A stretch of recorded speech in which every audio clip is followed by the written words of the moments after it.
Hi Sam, it's yourself, 6 years down the road.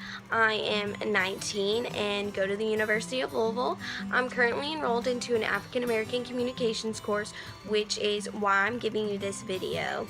This video corresponds with the letter you received earlier, and I just wanted to give you these to talk to you a little bit about what African American communications entails and what I learned in class this year.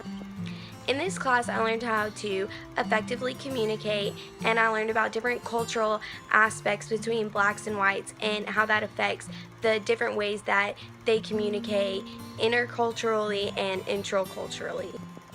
I'm giving you this at the age of 12 because you're young, you're going into middle school, you're experiencing a lot of new things, you're encountering more diverse groups of people, and I think that this information can be really helpful for your communication skills.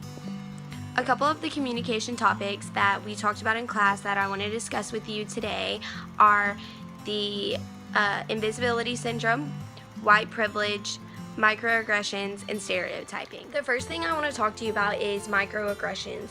Microaggressions can be unintentional or intentional. They're basically circumstances that communicate negative or demeaning racial slights. To show a common microaggression, here's a clip from the photograph. $10 says she calls you in the car. Wait. You see what that woman just did? You see that? Why, she's cold.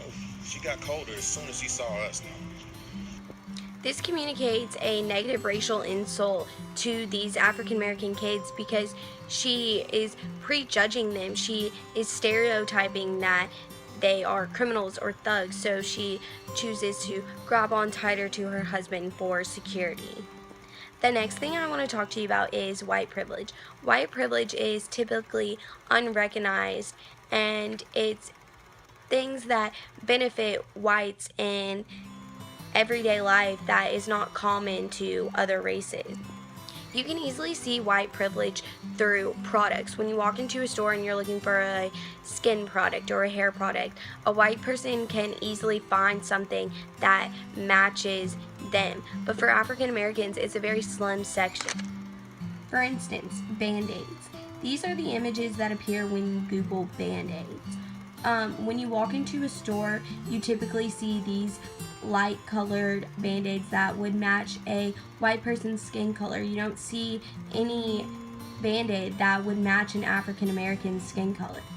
This shows how white is supposed to be the cultural norm. It's the more privileged race, and that's why these products are more geared towards the white race and not to the African Americans. Lastly, I want to talk to you about the invisibility syndrome. The invisibility syndrome is when your ability and your talents and your worth are unrecognized or go unnoticed because of prejudice and discrimination.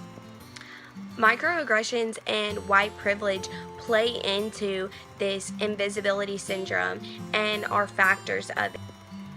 These issues make African Americans feel insignificant or devalued. It makes them feel like they're seen as invisible, that the black race is not valued as highly as the white race, so they have this feeling of invisibility, of unimportant.